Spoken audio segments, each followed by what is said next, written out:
好，想分享嘅係快歌嘅彈法。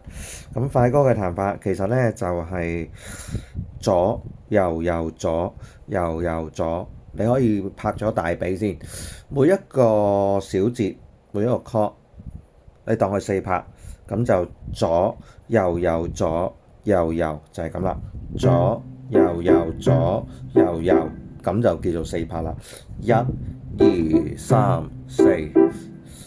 咁舉個例，你係彈我的燈需要油，我的燈需要油，求主上慈下，使我燈永遠發亮光。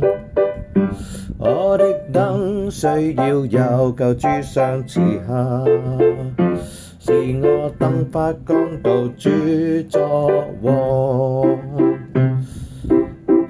咁呢個呢就係代表上面第7種嘅彈法啦，就係左右右。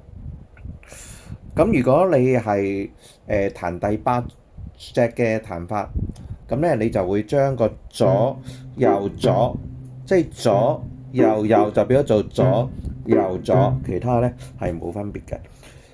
咁你留意啦，無論第7定係第8種彈法，都係要跳音嘅彈法嚟嘅，所以就係我的燈需要油，求主上慈下，我的燈永遠發亮光，我的燈需要油，求主上慈下，使我燈發光到主作王。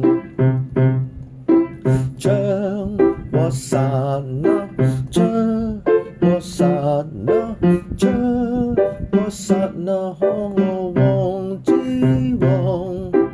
將和散那，將和散那，將和散那，可我王。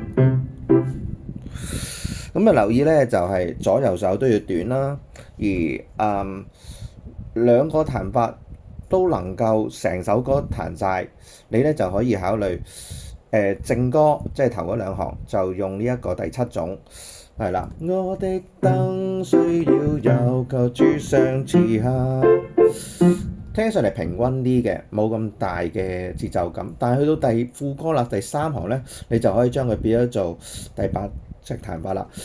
將和散那，將和散那，咁變咗就有2個層次咯。大家試下，尤其是揾人哋唱嚟夾下咯噃。